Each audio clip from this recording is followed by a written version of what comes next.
Taylor about the fucking flex.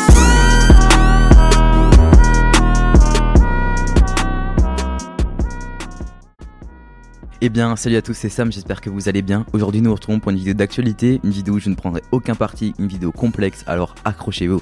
Petit rappel, les aides de la chaîne, vous pouvez retrouver mon Instagram ainsi que mon serveur Discord en description de la vidéo. Pour ceux qui suivent régulièrement ma chaîne, vous ne savez que je ne demande ni like ni commentaire, mais aujourd'hui je vous demande un max de soutien. J'ai passé énormément de temps, beaucoup de recherches, beaucoup d'appels avec un historien à Montréal que vous aurez la chance d'entendre en fin de vidéo. Passons aux choses sérieuses, mettez-vous dans une position confortable et cultivez-vous. Nous allons nous immerger au commencement, au début du début. Imaginez une petite province qui s'étend de la Galilée méridionale jusqu'au golfe d'Aqaba. Au sud, le Jourdain est à l'est d'une frontière naturelle avec la Transjordanie. Cette province se nomme la Palestine. 1917 est notre première date clé pour expliquer ce conflit. Arthur Balfour est à l'époque le secrétaire d'État aux affaires étrangères britannique. Il déclare être pour la mise en place d'un foyer national pour le peuple juif en Palestine, mais cette terre promise est déjà habitée par un peuple musulman. Derrière cette décision, qui paraît d'un bon fond, nous pouvons seulement y voir une tactique pour acquérir un allié de plus durant la Première Guerre mondiale. Nous sommes désormais en 1920, la guerre est terminée, vous le savez, normalement je ne vous apprends rien, 1914-1918, et un événement décisif va avoir lieu proposé par la Société des Nations. Un mandat est établi à partir de 1923. La Palestine devient donc mandataire de la Grande-Bretagne, ce qui veut dire que la Palestine doit aller vers l'indépendance. Cette décision va avoir comme impact un flux migratoire juif. Ils vont enfin y voir la terre promise par Arthur Balfour. La population totale juive en Palestine passe de 10 à 30%. C'est donc à ce moment-là que les tensions vont commencer à voir le jour. Nous faisons désormais un grand saut dans l'histoire et nous allons directement le 29 septembre 1947. Le plan de partage de la Palestine est élaboré par le Comité spécial des Nations Unies. Il est approuvé par ce dernier à New York, ce qui signifie le partage équitable de terres entre juifs et arabes, qui posséderont 55% pour les juifs et pour la communauté arabe 45%. C'est en 1948 que David Ben Gourion proclame l'État d'Israël. Les États arabes voisins contesteront la création d'Israël. Une guerre éclate le lendemain, elle durera 9 mois et sera gagnée par Israël. Elle aura pour conséquence l'afflux de Palestiniens réfugiés dans les États voisins. L'État d'Israël agrandira son territoire passant de 55 à 78%. C'est maintenant que les choses vont se complexifier, avec la création de l'OLP, l'Organisation de la Libération de la Palestine en 1964, avec le parti politique du Fatah et le créateur de ce mouvement est Yasser Arafat. Cette guerre fut déclenchée par Israël en réaction au mouvement de troupes égyptiennes et à la suite d'un blocus du détroit de Tiran où les navires israéliens étaient bloqués. Le soir de la première journée de guerre, la moitié des aviations arabes étaient détruites. Lors du 6e et du dernier jour de guerre, Israël détruit la totalité des aviations égyptiennes et syriennes et récupère des territoires palestiniens, tels que la bande de Gaza, la Cisjordanie et symboliquement la vieille ville de Jérusalem. Novembre 1967, la France qui soutenait Israël décide de prendre ses distances avec Israël. Contrairement aux États-Unis qui vont renforcer leurs liens diplomatiques et qui soutiennent un plan de paix mais sans annexion. L'URSS, en pleine période de guerre froide, rompt la totalité de leurs liens diplomatiques avec Israël. L'armée égyptienne avec l'aide de l'armée syrienne ont attaqué par surprise Israël en octobre 1973. Elle a deux buts. Pour les Syriens, cette attaque surprise a pour objectif de récupérer les terres perdues lors de la guerre des 6 jours. Et pour les Égyptiens, elle a comme objectif de montrer à Israël que son pays dispose désormais d'une armée opérationnelle donc elle a tout intérêt à négocier avec lui. Cette attaque a lieu lors d'une fête juive. Les États-Unis ont organisé la libération avec l'opération Nickel Grass qui a permis aux Israéliens de se réapprévisionner après de fortes pertes dans le Sinaï. Les Américains ont aussi donné leur soutien diplomatique pour obtenir un cessez-le-feu. Les accords de Camp David furent signés le 17 septembre 1978 par le président égyptien Anwar el-Sadat et le premier ministre israélien Menahem Begin, sous la surveillance des États-Unis et donc de Jimmy Carter. L'Égypte récupère ses terres perdues lors de la guerre des 6 jours en s'alliant aux États-Unis, mais en conséquence elle sera exclue de la Ligue des pays arabes, accusée d'avoir fait une paix séparée, ce qui veut dire qu'elle l'a un peu joué solo. 6 juin 1982, Israël envahit le Liban pour chasser les groupes armés palestiniens réfugiés au Liban. Mais quel est le but pour Israël dans cette action ? Simplement de détruire l'OLP. Et c'est en septembre 1982, 3 mois plus tard, que l'OLP décide enfin de quitter Beyrouth pour la Tunisie. Nous allons désormais parler du premier intifada. Mais avant de continuer, qu'est-ce qu'un intifada ? Ce mot signifie soulèvement. Il est souvent utilisé pour parler de la crise palestinienne de 1987. Mais pourquoi 1987 ? À la fin des années 1980, le bloc soviétique commence à s'effondrer et 1 million de juifs quittent l'URSS pour rejoindre Israël. Deuxième élément, la Palestine se soulève contre la bande de Gaza et la Cisjordanie. Une révolte éclate contre l'occupation militaire. Ce soulèvement est appelé soulèvement des pierres. Il dura jusqu'à 1991-1992. Le gouvernement israélien ordonne de briser les os des enfants lanceurs de pierres. L'opinion publique penche en faveur de la Palestine lorsqu'une vidéo virale montre 4 soldats israéliens brisant à coups de grosses pierres les mains de 2 enfants palestiniens. Lors des années 1991, les accords d'Oslo ont eu lieu, mais cette fois-ci, contrairement aux accords de Camp David vus plus tôt, c'est une question de paix qui est traitée. Mais Israël étant en bon terme avec les États-Unis, cette paix n'est pas impartiale et donc avantage majoritairement Israël. Au cours de cette paix, plusieurs changements auraient dû, et je dis bien auraient dû voir le jour. La création de l'autorité palestinienne va avoir lieu, et je dis bien avoir lieu car c'est le cas. Cette autorité est un gouvernement sécuritaire, ce qui veut dire que ce n'est pas un pays, mais simplement un gouvernement pour éviter les débordements, pas comparable à celui d'un pays. Ce qui aurait dû voir le jour, c'est l'arrêt des colonies en Cisjordanie majoritairement. Le peuple ne veut plus gérer les conflits de façon diplomatique et de façon démocratique. C'est ici que le Hamas rentre en jeu, mais qu'est-ce que le Hamas ?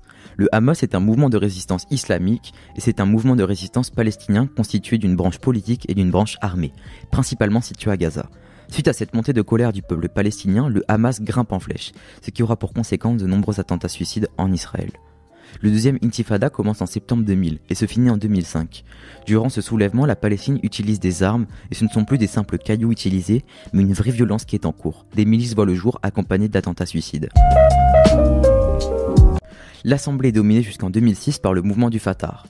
La principale opposition est le mouvement islamiste Hamas, qui n'avait jamais participé au scrutin de 1996 à cause d'un boycott. Mais cette fois-ci, il est élu. Mais le Fatah refuse d'accepter ce résultat et les attaques commencent. C'est une réelle division au sein d'une Palestine déjà divisée. Le Fatah dirige principalement la Cisjordanie et le Hamas contrôle maintenant la bande de Gaza. Plusieurs conflits entre la bande de Gaza et Israël voient le jour. Car oui, je vous l'avais dit précédemment, le Hamas gère les conflits, pas de façon diplomatique, mais de façon violente. Vous l'avez sûrement compris, mais le Hamas privilégie la violence à la discussion.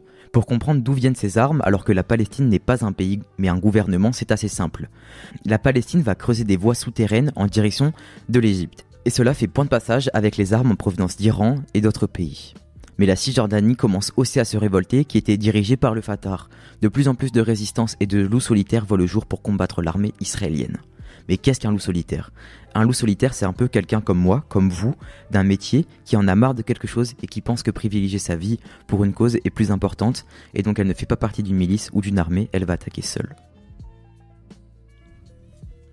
Vous allez désormais pouvoir écouter Jad, un historien à Montréal qui est passionné par ce conflit du Moyen-Orient entre la Palestine et Israël. Il va vous expliquer pourquoi en 2021 les combats ont repris et pourquoi ils sont aussi médiatisés. J'espère que ça va vous plaire et que vous allez en apprendre beaucoup plus sur ce sujet. On se retrouve juste après pour débrief la vidéo.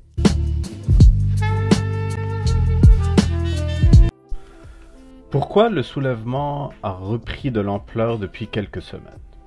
Alors, c'est une tentative d'expulsion de résidents arabes du quartier de Sheikh Jarrah à Jérusalem qui a mis le feu aux poudres. Mais très rapidement, les manifestations de soutien se sont déroulées partout où vivent des résidents palestiniens, que ce soit en Cisjordanie, à Gaza ou en Israël même. La nouveauté, c'est qu'il y a une solidarité nationale palestinienne face à l'occupation, alors que par le passé, les différents rounds de conflits se déroulaient entre Gaza et Israël. Alors, de quelle manière s'est manifestée cette solidarité ? À Gaza, ce sont des armes lourdes qui sont privilégiées, essentiellement des missiles, avec une portée de plusieurs centaines de kilomètres.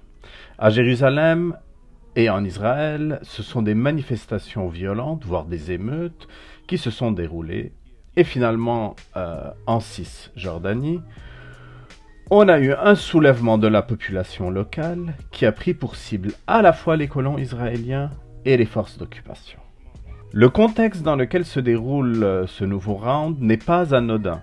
La crise économique frappe partout et les plus démunis sont affectés. Donc, il y a un mécontentement généralisé et un vent de révolte qui touche plusieurs pays de la planète, et notamment la région du Moyen-Orient, le Liban, l'Irak, pour ne nommer que ces deux pays. Les États-Unis, qui ont été les principaux acteurs extérieurs dans la région lors des 3 dernières décennies, et qui ont toujours favorisé Israël, sortent très affaiblis de cette crise économique et par conséquent se désengagent progressivement de la région. Mais avant de partir, ils veulent créer un environnement favorable en encourageant la signature d'accords de paix entre certains pays arabes qui leur sont favorables et Israël. Et tout cela au détriment, bien entendu, du peuple palestinien.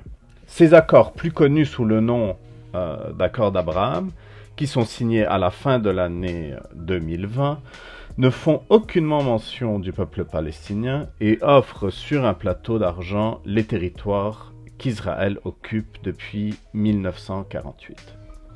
Or, cette nouvelle phase du soulèvement palestinien doit être envisagée sous cet angle, c'est-à-dire un peuple tout entier qui s'unit dans la résistance, quelle que soit sa provenance géographique, et qui déclare son hostilité tout entière à ce nouveau plan de paix qui n'a aucune légitimité populaire.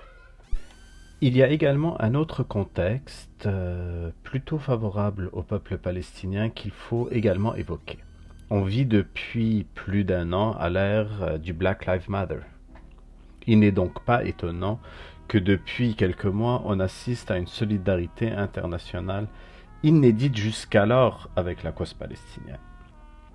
Ceux-là même qui se sont solidarisés avec les populations afro-américaines face au racisme institutionnalisé aux États-Unis n'hésitent plus à se solidariser, notamment par le moyen des réseaux sociaux, avec la Palestine et à dénoncer un État d'Israël dont les agissements rappellent jour après jour le racisme institutionnalisé en Afrique du Sud lors du régime de l'apartheid. Je te remercie Jade pour toutes tes précisions et maintenant la vidéo est terminée. J'espère qu'elle vous a plu, que la partie un peu débat et explication de Jade vous a intéressé. Sachez que j'ai passé énormément de temps sur cette vidéo, qu'elle m'a demandé beaucoup de lectures, je suis allé plusieurs fois à la médiathèque si ça vous intéresse, que l'intro je trouve qu'elle claque sa race, vraiment elle est magnifique. Je remercie Gaëtan qui m'a enregistré à la radio, plein de poutous, voilà, plein de petits bisous. Donc j'espère que ça vous a plu, je vous demande un maximum de likes et de commentaires, vous pouvez débattre, voilà l'espace commentaire est dédié à ça. Mais s'il vous plaît, n'imposez pas votre choix. C'est fait pour ça, vous pouvez donner votre avis, expliquer, j'ai peut-être fait des erreurs, ça arrive à tout le monde. C'est vrai que je ne fais pas partie de ce conflit, mais il m'intéresse énormément.